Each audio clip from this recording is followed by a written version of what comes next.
আসসালামু আলাইকুম। বিশ্ব কাঁপানো খবর জানাচ্ছি আমি মেহজাবিন ইসলাম। আপনি দেখছেন বিশ্বপ্রবাহ। শরণার্থী শিবিরের ২৫টি ভবন গুঁড়িয়ে দিচ্ছে ইসরায়েল। ইসরায়েলি সেনাবাহিনীতে আত্মহত্যার নজিরবিহীন রেকর্ড, ইসরায়েল জুড়ে তোলপাড়।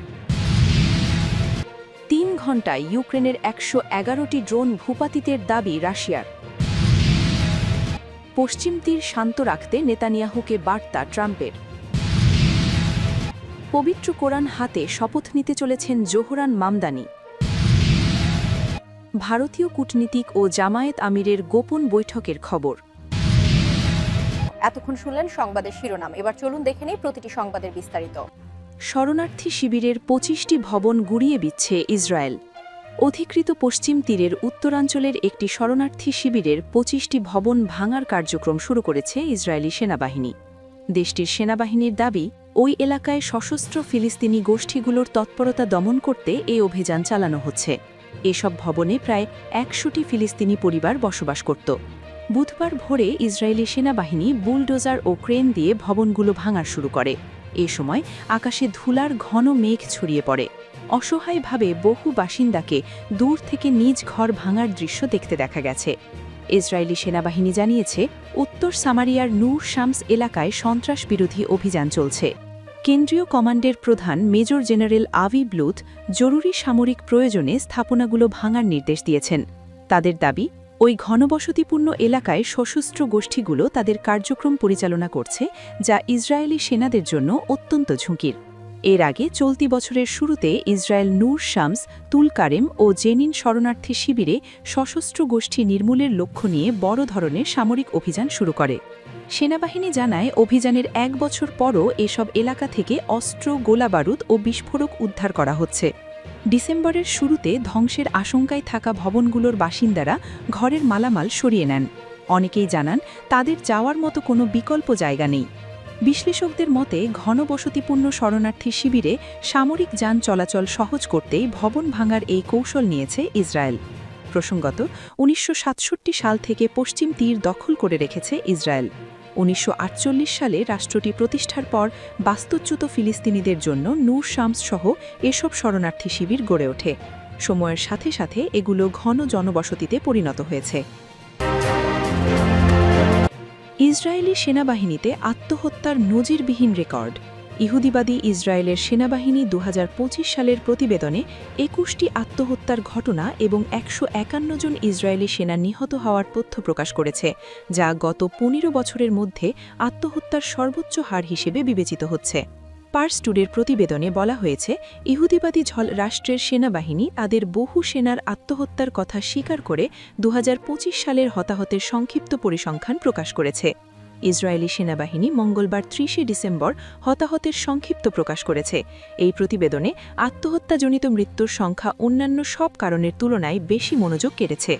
২০২৫ সালে ইহুদিবাদী ইসরায়েলের সেনাবাহিনীতে ২১টি আত্মহত্যাজনিত মৃত্যুর ঘটনা নথিভুক্ত করা হয়েছে, যা গত ১৫ বছরে নজিরবিহীন। সেনাবাহিনীর নতুন এই প্রতিবেদন থেকে এটা স্পষ্ট যে আত্মহত্যার ঘটনা ক্রমাগত বৃদ্ধি পাচ্ছে। প্রতিবেদন অনুযায়ী ২০২৫ সালে বিভিন্ন কারণে ইহুদিবাদী ইসরায়েলের সেনাবাহিনীর মোট ১৫১ জন সেনা নিহত হয়েছেন। এই পরিসংখ্যানে সবচেয়ে উল্লেখযোগ্য বিষয় হল, তাদের মৃত্যুর কারণ হিসেবে আত্মহত্যা নথিভুক্ত করা হয়েছে। সেনাবাহিনীর প্রকাশিত তথ্যানুযায়ী মোট হতাহতের মধ্যে ৮৮ জন অপারেশনাল কার্যক্রমের সময়, ১৫ জন রোগে আক্রান্ত হয়ে, ৩ জন প্রতিরোধ ফ্রন্টের অভিযানে এবং ২১ জন দুর্ঘটনায় নিহত হয়েছেন। এছাড়া ২১টি মৃত্যুকে সন্দেহজনক আত্মহত্যা হিসেবে নথিভুক্ত করা হয়েছে। মানসিক অস্থিরতা বৃদ্ধির মোকাবেলায় সেনাবাহিনী তাদের চিকিৎসা সেবা সম্প্রসারণে বাধ্য হয়েছে। তথ্যানুযায়ী ইসরায়েলের সেনাবাহিনীর সব শাখায় ১,০০০-এরও বেশি মানসিক স্বাস্থ্য কর্মকর্তা মোতায়েন করা হয়েছে। প্রতিটি ব্রিগেডের সেনারা আলাদাভাবে একজন মানসিক স্বাস্থ্য কর্মকর্তার সাথে সংযুক্ত রয়েছে। এসব কর্মকর্তার মধ্যে কয়েক দশজনকে জটিল ঘটনার পর তাৎক্ষণিক মানসিক সাহায্য প্রদানের জন্য যুদ্ধক্ষেত্রে পাঠানো হয়েছে।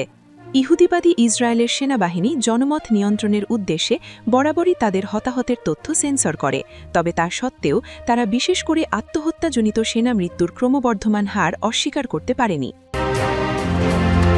৩ ঘণ্টায় ইউক্রেনের ১১১টি ড্রোন ভূপাতিতের দাবি রাশিয়ার।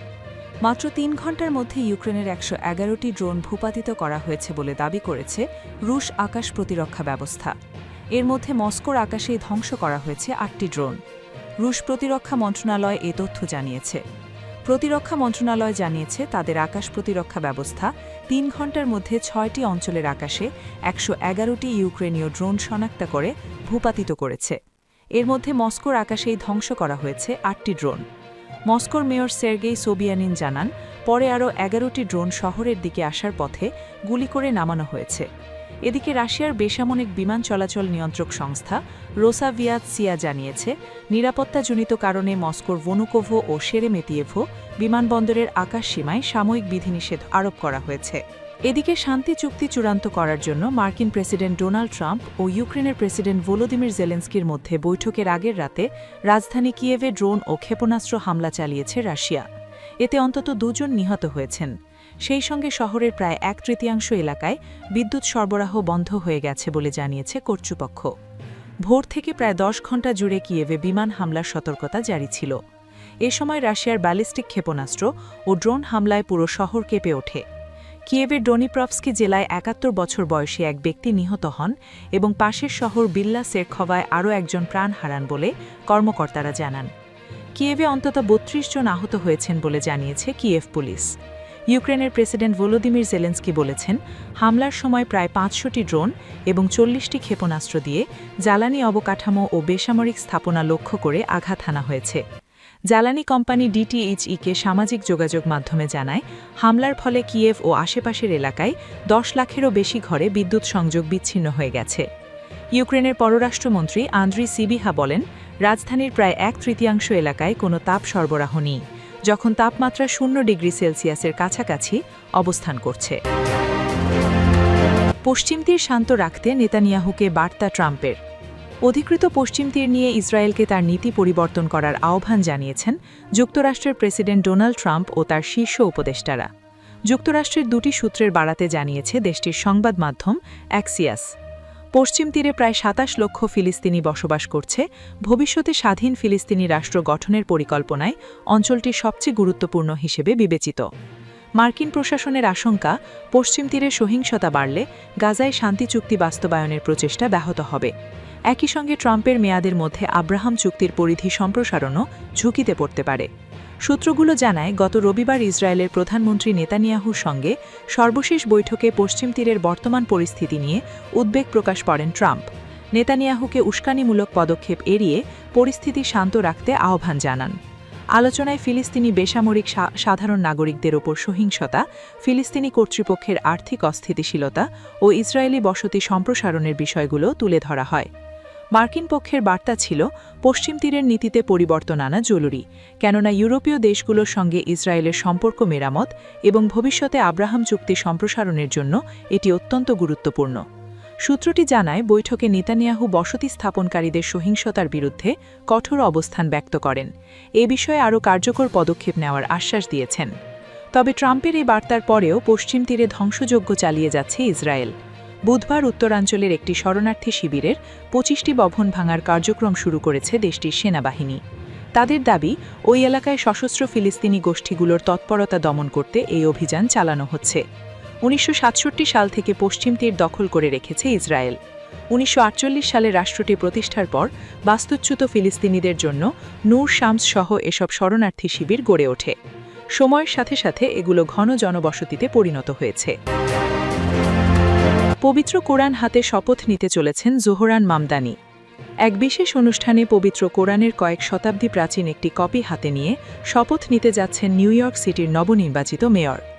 নিউ ইয়র্কের ইতিহাসে এই প্রথম কোনো মেয়র পবিত্র এই ধর্মগ্রন্থ ছুঁয়ে শপথ নিতে যাচ্ছেন।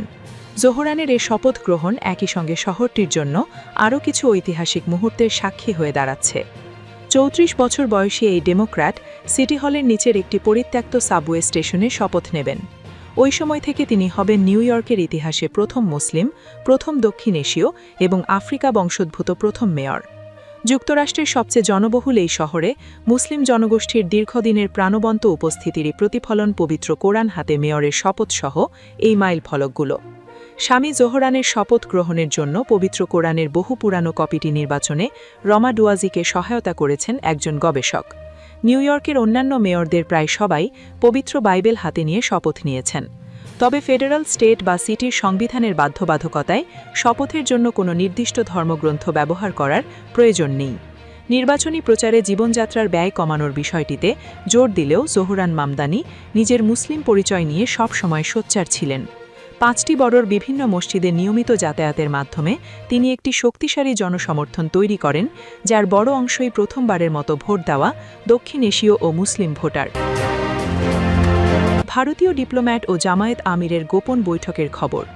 ভারতীয় ডিপ্লোম্যাটদের সঙ্গে বৈঠক করেছেন বাংলাদেশ জামায়াতে ইসলামীর আমির ড. শফিকুর রহমান। এ বছরের শুরুতে এই বৈঠক হয়েছে বলে তিনি নিজেই জানিয়েছেন। তবে বৈঠকের খবর এতদিন প্রকাশ করা হয়নি। অন্যান্য দেশের ডিপ্লোম্যাটদের সঙ্গে প্রকাশ্যে বৈঠক করলেও ভারতীয় ডিপ্লোম্যাটদের হওয়া বৈঠকের খবর তিনি অপ্রকাশ্যে রেখেছিলেন। জামায়াত আমিরের দাবি, ভারতীয় অধিকর্তাদের অনুরোধেই খবরটি গোপন রাখা হয়। বুধবার বার্তা সংস্থা রয়টার্সকে দেয়া এক সাক্ষাৎকারে ড. শফিকুর রহমান এসব কথা বলেন। বার্তা সংস্থা রয়টার্সের খবরে বলা হয়েছে, একসময় নিষিদ্ধ থাকা বাংলাদেশের ইসলামপন্থী দল বাংলাদেশ জামায়াতে ইসলামী আসন্ন ফেব্রুয়ারির নির্বাচনে নিজেদের অবস্থান মজবুত করার পথে রয়েছে। দলটি জাতীয় সরকারে আগ্রহী। ইতিমধ্যেই বেশ কিছু দলের সঙ্গে এ বিষয়ে আলোচনা চূড়ান্ত করেছে তারা। জনমত জরিপগুলো আভাস দিচ্ছে, দীর্ঘ 17 বছর পর প্রথমবার নির্বাচনে অংশ নিতে যাওয়া দলটি মূলধারার রাজনীতিতে ফিরে আসার লড়াইয়ে বিএনপির পরের অবস্থানেই থাকতে পারে জামায়াত। 17 কোটি 50 লক্ষের মানুষের মুসলিম গরিষ্ঠ দেশে 2001 থেকে 2006 সাল পর্যন্ত বিএনপির নেতৃত্বাধীন জোটের অংশ ছিল ইসলামপন্থী এই দলটি। ঢাকার নিজ কার্যালয়ে বসে সাক্ষাৎকার দিয়েছেন জামায়াতের আমির, বলেছেন, আগামী 5 বছরের জন্য আমরা একটি স্থিতিশীল রাষ্ট্র দেখতে চাই। দলগুলো যদি একমত হয় তাহলে আমরা সকলে মিলে সরকার পরিচালনা করব। সম্প্রতি জেনজি তথা তরুণ প্রজন্মের নেতৃত্বাধীন রাজনৈতিক দল জাতীয় নাগরিক পার্টির সঙ্গে জোট করায় ব্যাপক সমালোচনা হচ্ছে।